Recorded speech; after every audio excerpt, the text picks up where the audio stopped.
Yo les bros, bienvenue sur Spatule Bro, je suis le chef et on se retrouve aujourd'hui pour notre petite review hebdomadaire de la saison 3 de Demon Slayer, aussi connu sous le nom de Kimetsu no Yaiba, un truc comme ça, aussi appelé Saint Seiya avec des épées. Voilà, parce que c'est Saint Seiya avec des épées, prouve-moi le contraire, mais ce n'est pas le sujet de la vidéo du jour. Aujourd'hui nous allons parler du 4e épisode, ou du 5e épisode. Je m'embrouille dans les chiffres comme d'habitude, mais avant, petit instant auto-promo, ça fait un petit moment que j'en ai pas parlé. Mon livre Manga Story, le manga shonen décrypté par le chef otaku c'est moi. Voilà, analyse, explication, interprétation des différents éléments qui constituent ce que j'appelle le shonen neketsuesque. Hein, on te parle de la mythologie, des différentes mythologies, des thèmes abordés, des concepts, des archétypes de personnages, avec des exemples précis issus de plein de mangas, dont Demon Slayer, avec des planches grand format imprimées et tout très jolies. Voilà, si tu veux un peu t'initier au manga de type shonen neketsuesque et en comprendre les tenants et les aboutissants, eh ben je te conseille ce livre. Le lien est dans la description et aussi disponible dans toutes les bonnes librairies de bonne aloi. Oui. Bon, alors, nous y voilà pour cet épisode 4 ou 5, je sais plus, ce sera corrigé dans le titre de la vidéo, c'est pas grave, de Kimetsu no Yaiba de Demon Slayer, où nous poursuivons cet arc du village caché des forgerons.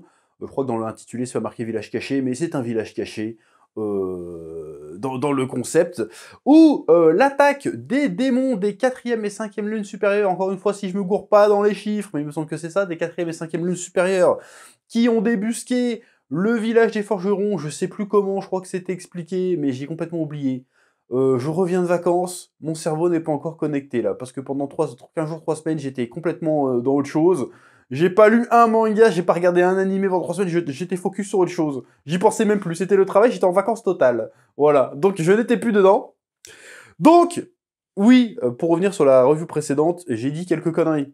Mais encore une fois, à chaque fois on me tombe dessus quand je dis des conneries, mais je précise avant que je vais dire une connerie, c'est ça qui est terrible. La revue d'avant, je passe 5 minutes à dire « Bon, je suis plus sûr du tout, ça fait longtemps que j'ai lu le manga, donc je vais peut-être très certainement dire de la merde, donc apprendre ce que je veux dire au conditionnel et corrigez-moi dans les commentaires. » Donc vous me corrigez dans les commentaires. Mais vous contentez pas de me corriger, vous m'engueulez, genre. Genre, attends, t'as pas honte? T'aurais pu relire le manga? Mais j'ai que ça à foutre, en fait, relire 27 tomes chaque fois que je dois regarder un épisode d'animé. J'ai que ça à foutre, en fait. Il y en a qui vont dire « Oui, mais chef, c'est ton travail. » Non. Mon travail, c'est de commenter les machins. C'est pas de me retaper 27... je crois qu'il y a 27 tomes, je crois, dans Kimetsu no Yaiba, ou 23. Il n'y en a pas beaucoup, en tout cas. J'ai pas que ça à foutre à me les retaper. Bon, je les ai. Mais c'est pas une raison. J'ai pas que ça à foutre, et surtout, j'ai précisé... Encore une fois, je mets toujours du conditionnel. Hein. Je vais recommencer ce petit laïus pour la review One Piece, la prochaine review One Piece, parce que pareil, on m'a fait le même coup. Je prends tout mon temps pour bien expliquer. Attention, je vais peut-être dire de la merde. C'est possible. C'est le risque quand tu fais des reviews à chaud, parce que c'est le principe de la chaîne, c'est de faire des reviews à chaud. Hein, si je dois te faire des dissertations à chaque fois, t'aurais pas ce rythme de vidéo. Hein. T'en aurais une par mois, et puis ferme ta gueule, en fait. Donc voilà. Bref, donc oui, effectivement, j'ai dit quelques merdes concernant la première lune supérieure. La dernière fois, mais encore une fois, comment dire, c'est du détail, c'est du menu détail, parce qu'en vrai, tout le reste que j'ai dit dans la review était plus ou moins correct, c'est juste sur les petits détails du lore de Kimetsu no Yaiba, en plus en précisant encore une fois que, bah, je m'en souviens plus exactement, mais il y a un truc que je ne reviendrai pas dessus, bon, je vais éviter de faire allusion au fait que j'ai lu le manga à l'avenir, mais là quand même, sur la première lune supérieure et un certain autre personnage, le fait que ça aboutisse pas à grand chose au final, ça par contre j'en reste convaincu. Je me souviens pas de tous les détails, mais ça je suis à peu près sûr que ça c'était bon. Mais on en reparlera quand on y arrivera dans l'animé. C'est pas pour cette saison j'imagine, mais on en reparlera. Bref, je vais me reconcentrer sur cette review de l'épisode 4, il me semble que c'est le 4, de Demon Slayer, du coup, oui. Donc oui, alors, qu'est-ce qui s'est passé? Donc, les 4e et 5e lunes supérieures, encore une fois, si je me trompe pas dans le titre, dans les numéros, ont attaqué, ont lancé leur offensive sur le village des forgerons. Du coup, on retrouve nos protagonistes, on retrouve ce bon vieux Tanjiro, Tanjiro, Nezuko, et le nouveau, entre guillemets, venu, Genya, qui se retrouve aux prises avec la 4e lune supérieure ou la 5e, je ne sais pas encore une fois. Le petit vieux tout gaze qui était là, puis qui en fait, quand on lui coupe la tête, se divise. Encore une fois, le coup du mec, on lui coupe la tête et il se divise, on l'avait déjà eu dans l'arc précédent. Mais bon, là, le concept est un petit peu différent, hein, comme on le découvre dans cet épisode. Hein, c'est-à-dire qu'en fait, le gars de base, c'est une espèce d'agrégat d'émotions, comme tout à chacun, j'ai envie de te dire. Et tu lui coupes la tête et à chaque fois, ça divise en émotions primaires. Alors, quel est l'intérêt de ce concept? Est-ce que ça va nous servir à raconter quelque chose à un moment donné vis-à-vis de ça? Parce que finalement, on nous dit que les démons sont quelque part inhumains, ont abandonné leur humanité, et là on trouve une lune supérieure, donc un démon parmi les démons, qui se retrouve, qui tire ses pouvoirs du spectre émotionnel. Donc tu te dis, est-ce qu'à un moment donné, ce truc-là va nous servir à raconter quelque chose? Je mise que oui. Encore une fois, je me souviens pas c'est la dernière fois que je fais allusion au fait que j'ai lu le manga, je me souviens pas trop de ce passage dans le manga. J'ose penser que oui, parce que jusqu'à présent, chaque fois que Tanjiro ou une autre lune supérieure a vaincu un autre pilier, Tanjiro n'est pas un pilier, mais qu'un exorciste a buté une lune supérieure ou même un démon classique, à chaque fois il y a eu le passage un peu flashback pour dire que finalement s'il a tombé du côté obscur c'est parce qu'il était malheureux dans sa vraie vie, machin, et puis en fait au moment de crever, métaphoriquement parlant, Tanjiro les absout de leurs péchés, et puis du coup ils retrouvent vers la lumière au dernier moment, au moment de rendre leur dernier soupir, et du coup ils renouent avec leur humanité à ce moment-là. Donc là, il y a certainement un sous-texte intéressant quelque part. Quel est-il à ce stade-là? Il est un peu tôt pour en parler, mais le concept que chaque entité représente une émotion différente, c'est pas forcément super original, mais ça peut être intéressant pour peu, encore une fois, que ça nous serve à raconter un truc. Sur la condition des démons, sur la condition humaine, tout ça, ça peut être intéressant.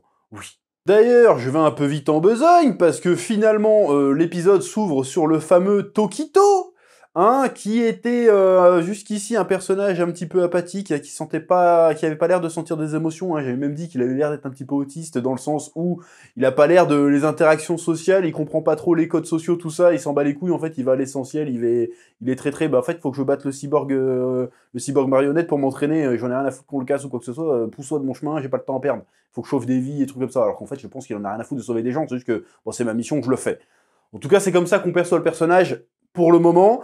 Et donc, après une discussion avec Tanjiro, qui lui dit « Non, mais quand t'aides les autres t'aides en retour, et ainsi, on sauve un peu le monde, parce que si on se contente juste de tuer les démons, mais qu'on reste tous des connards, ben en fait, ça sert à rien de sauver le monde. » Il y a un peu de cette idée-là, et donc il décide de sauver le jeune forgeron, et en faisant ça, il a des flashbacks, et il voit le chef des Demon Slayer, j'ai oublié comment il s'appelle, qui lui fait... on apprend que, donc, du coup, qu'après un combat...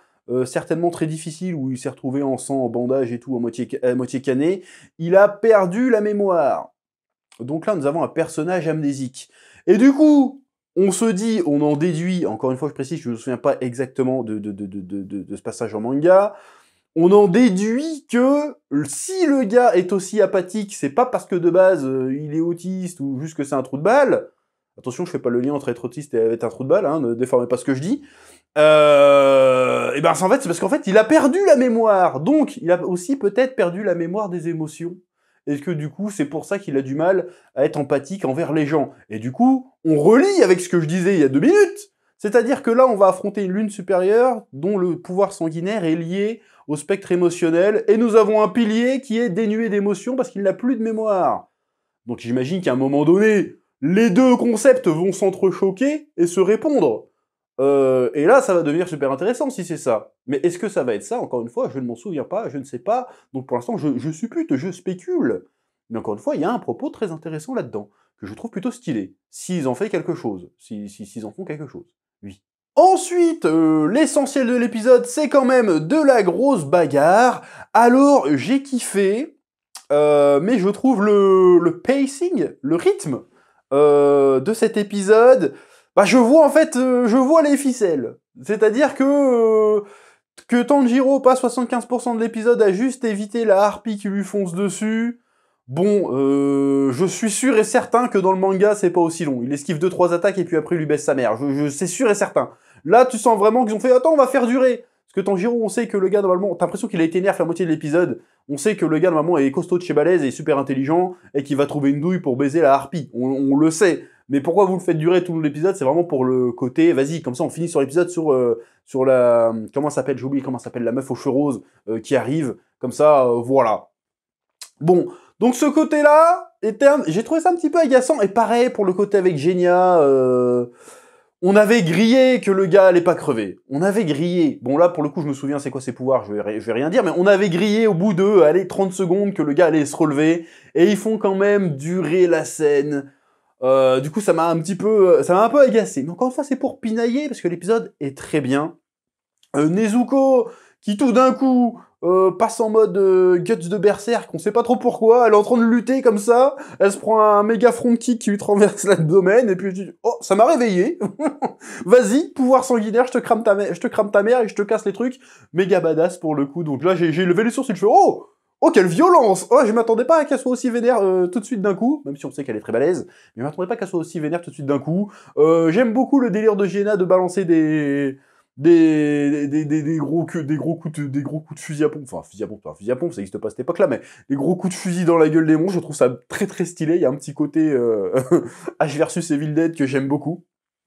Après, je vais pas parler plus de ce personnage que je sais de quoi retournent ses capacités, donc je vais rien dire là-dessus, donc j'ai bien aimé la petite confrontation, et je me suis rendu compte d'un truc que j'avais déjà, comment dire, conceptualisé avant en lisant le manga et en voyant les autres épisodes de l'animé, mais que je n'avais jamais, il me semble, évoqué en vidéo, ce que je trouve assez original dans Demon Slayer. Enfin, en réalité, encore une fois, c'est pas si original que ça, mais dans le contexte du shonen actuel, je trouve ça plutôt original, c'est la représentation de la puissance.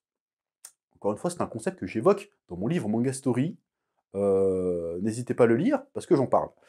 La représentation de la puissance dans Demon Slayer, je la trouve intéressante, parce que, d'ordinaire, dans les shonen du genre, pour représenter la puissance, on va toujours privilégier la représentation visuelle. C'est-à-dire, je l'explique, dans mon bouquin, je prends l'exemple par exemple de Goku, quand il revient de l'entraînement avec Kaio et qui va se friter avec Nappa, pour exprimer le fait que Goku est devenu super rapide, quand Nappa va lui mettre une patate, et ben Goku va se retrouver à 50 mètres derrière pour aller voir Gohan. Et t'auras pas vu l'action entre les deux, tu vois juste Nappa mettre son coup de poing, et puis après il se rend compte que, bah merde, il est plus là, il est de l'autre côté. Donc du coup tu te dis, waouh, représentation de la puissance, en l'occurrence ici de la vitesse, incroyable. Autre exemple, attends, j'essaie de prendre. Bah, récemment. Attends, je vais pas spoiler One Piece pour ceux qui lisent pas One Piece, donc laisse tomber. Autre exemple de représentation de la puissance, abuser sa mère. Ouais, voilà, l'exemple encore que je prends dans le bouquin. Je spoil le bouquin, je prends l'exemple de Piccolo lors du 23e tournoi des arts martiaux, si je dis pas de bêtises. À un moment donné, il fait exploser l'île où a lieu le tournoi. Et là, du coup, t'as une représentation de la puissance, une puissance d'échelle. C'est-à-dire que tu vois un mec tout seul qui explose une île. Donc là, tu te dis, waouh, le gars est balèze de fou. Et dans Demon Slayer, c'est plus subtil que ça, la représentation de la puissance. Alors, bien sûr, il y a du côté pyritechnique, surtout dans l'animé, un peu moins dans le manga, mais dans l'animé, il y a un côté pyrotechnique de fou. Il y a des grosses flamèches et tout ce que tu veux. Mais là où on sent le danger, où on sent que l'antagoniste, que l'ennemi, que l'adversaire qui l'affronte, le héros, est méga balèze, c'est sur le niveau de dégâts, d'explication des dégâts que se prend le personnage. C'est-à-dire que Tanjiro est pas là, fait « Oh, qu'est-ce qu'il est puissant ?» Il fait genre « Oh merde, il m'a coupé le souffle, il m'a pété 3 côtes, il va trop vite, son truc coupe trop fort, je suis fatigué, je suis déjà à moitié mort au bout de 3 secondes de combat, je vais perdre connaissance, il faut que je reste concentré. » En fait, on nous explique, on nous fait ressentir ce que c'est d'affronter l'ennemi plutôt que de mettre l'emphase sur des gros trucs pyrotechniques, des grosses explosions, même si ça existe dans Demon Slayer, mais bien souvent, on comprend que le combat est dur parce que le personnage en chie. Tu vois ce que je veux dire ? Et je trouve ça super intéressant, et c'est ce qu'on voit avec Genya aussi, c'est que le gars, il en chie sa mère, en fait. Direct, il se fait transpercer, il fait « Oh, il faut pas qu'il retire sa lame, sinon je vais crever », il pisse de sang partout, il est essoufflé, il a les yeux injectés de sang, il est à moitié en train de canner sur place, même s'il est pas mort. Et Tanjiro, c'est pareil, c'est tout le long, il se prend des coups de serre dans la tronche, il se prend des griffes, il se vide de son sang, il est déjà essoufflé au bout d'une minute, il fait « Ouais, j'en peux plus, mais il faut que je tienne le coup et tout ». Donc je trouve ça super intéressant dans Demon Slayer, cette approche de la puissance et du combat. Alors que dans d'autres mangas, dans Dragon Ball par exemple, je prends l'exemple, parce que c'est le truc le plus connu, comme ça tout le monde voit de quoi je parlais, on voit Goku se prendre des patates dans la gueule, on le voit qu'il saigne, on voit qu'il est blessé, mais c'est que visuel. Il n'y a pas le côté je suis pas bien, tu vois. Tu vois ce que je veux dire ou pas? Et je trouve ça très intéressant cette approche. Et c'est un truc, encore une fois, qu'on retrouve plus. Encore une fois, ma lecture de Saint Seiya date de 2-3 ans, parce que je t'ai fait une relecture pour un menu manga qui n'est jamais sorti, que je n'ai jamais fait, mais on le fera un jour. C'est un truc qu'on voit pas mal dans Saint Seiya, ça aussi. C'est-à-dire que Seiya se prend une attaque, je fais, oh, tous les os de mon corps sont pétés. Bon, j'exagère, j'invente un exemple, mais on est dans ce délire-là, tu vois. Oh, mes nerfs ont explosé, j'ai perdu tous mes sens. Il y a ce délire-là, ce côté, il faut repousser ses limites, mais pas juste, je dois repousser ma puissance et je dois aller contre mes faiblesses. Et ça, c'est un truc très intéressant et qu'on voit pas forcément toujours dans les shonen du genre. Voilà, donc j'aime bien cette approche-là du combat et du dépassement de soi de Demon Slayer. Voilà, parce qu'en fait, en plus, ça fait sens, parce qu'ils affrontent des êtres surnaturels tout en restant humains. Bon, ils ont des capacités augmentées de par leur maîtrise et tout ce que tu veux, mais ça reste quand même des humains de chair et de sang et qui doivent affronter des êtres surnaturels supérieurs. Et ça, c'est super intelligent de l'avoir formulé comme ça. C'est pas juste, ah, je me dépasse et je réveille mon ki, c'est genre, j'ai 48 factures et un poumon perforé, je vais quand même devoir battre le truc. Tu vois? Je trouve ça plutôt cool. Oui, c'est prenant. Oui. Bon, et sinon, vers la fin de l'épisode, il décide de... Ah, en fait, alerte, il y a une attaque. Je dis, bah frérot, il était temps, hein. Parce que là, comment vous avez fait pour pas voir qu'il y a un putain de château qui est en train d'exploser, là, à 3 mètres? Vous attendez la fin de l'épisode pour sonner le truc. Tu te dis, waouh. Bon, après, je vais répondre à une autre polémique aussi. Il y a eu une petite polémique sur la CGI employée dans cet épisode. En vrai, vous savez très bien que je suis réticent à la CGI. Hein, je suis pas le dernier à cracher dessus, mais force est de constater, d'ailleurs j'avais fait une vidéo il y a 5-6 ans en parlant de ça, et que il fallait attendre que la technologie soit un peu au niveau, parce qu'il y a quelques années de ça, c'était vraiment dégueulasse. Et il y a encore des animés où c'est dégueulasse. Mais là, pour le coup, j'ai trouvé que c'était plutôt soigné. Hein. Alors certes, on la voit, on la devine, que c'est de la CGI, que c'est un modèle 3D qui bouge, mais j'ai pas trouvé qu'il jurait par rapport au reste. Tu vois ce que je veux dire? J'ai vraiment trouvé que ça se mélangeait bien et ça m'a pas plus choqué que ça et ça m'a pas sorti de... En fait, moi, le problème que j'avais avec la CGI, c'est que souvent, quand tu le mélangeais avec la 2D, en tout cas, ça te sortait du truc parce que tu disais, ah, mais c'est de la 3D, c'est pas...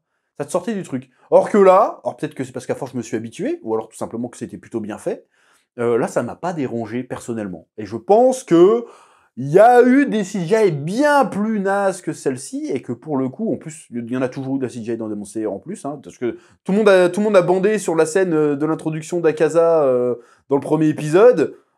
C'était full CGI aussi, hein, donc faut savoir, faut se positionner. Choisissez les bons combats à un moment donné. Là, pour le coup, la CGI est pas du tout dégueulasse. Elle se mélange bien avec le décor, avec l'ambiance, avec l'éclairage qui est autour. Voilà, on la voit peut-être encore un petit peu trop, mais dans tous les cas, aujourd'hui, on est habitué, on la verra de toute façon. Je pense que la CGI qu'on ne verra vraiment plus, elle n'est pas encore inventée. Voilà, je pense que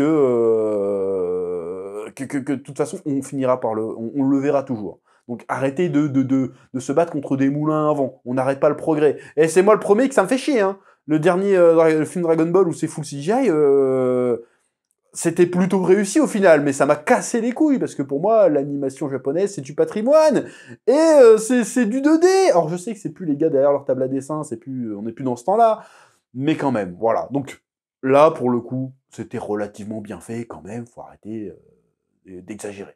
Oui. Bref, un bien bon épisode encore une fois, j'ai bien kiffé, très intéressant, très curieux de voir où tout ça va nous emmener. En plus, il y a la meuf aux cheveux roses qui arrive, on va découvrir son mode de combat et tout.